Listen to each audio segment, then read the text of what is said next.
सुम्मत Siam YouTube channel को subscribe करके बेल icon को प्रेस करें।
सयाम यूट्यूब चैनल को सब्सक्राइब करके बेल आइकन को प्रेस करें। गोरी मोर पता ठिकाना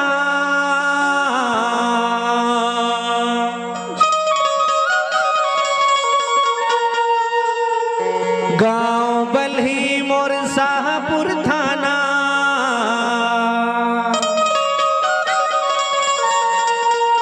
तह झन भुलाबे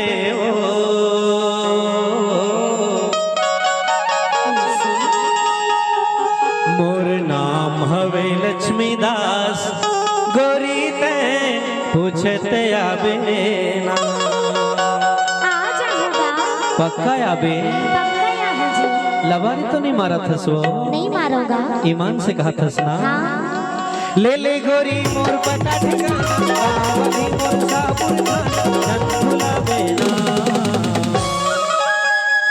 नहीं भुलावागा मोरे नाम हवे लक्ष्मीदास गोरी ते पूछते आबे ना मोर नाम हवे लक्ष्मीदास गोरी ते पूछते आबे ना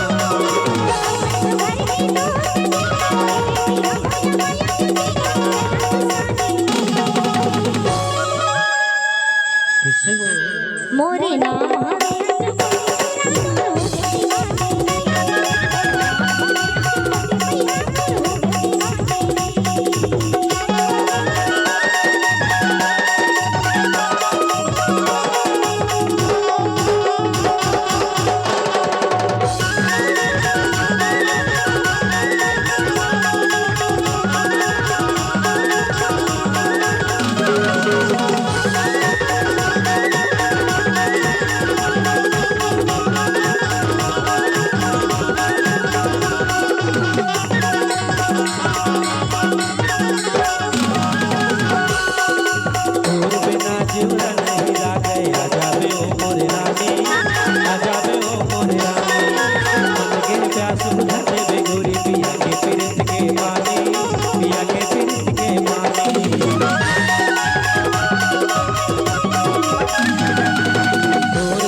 पक्का वो पक्का नहीं भुलावा जी मोर नाम हवे लक्ष्मीदास गोरी ते पूछते आबे ना मोर नाम हवे लक्ष्मीदास गोरी ते पूछते आबे ना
सुनना ज्योति, सुना ना। अरे शनिवार के दिन विक्रमपुर में हमारा हफ्ता बाजार लगत है वो, हाँ उहे मेर पीपर के छैया में बैठ के तोरा गोरा कर हूँ। हाँ देख पक्का आवे ना, पक्का आहू जी, अगर कहूँ नहीं आवे ता आहूगा। और नहीं आवे ना तो मैं कहूँ नदिया तरिया में कूद के, नहीं तो कोनो रुख में फांसी लगा के अपन तन लतज दो। इतना है झन काबर तोर मया में भारी बैहा हो गए हमें। हाँ ऐसे। अरे आठों पहर 24 घंटा तोर सुरता मोर मन में बसे रहते हो। अच्छा देख रे बर तो किथों बही मोरे नाम हवे लक्ष्मी दास तोरी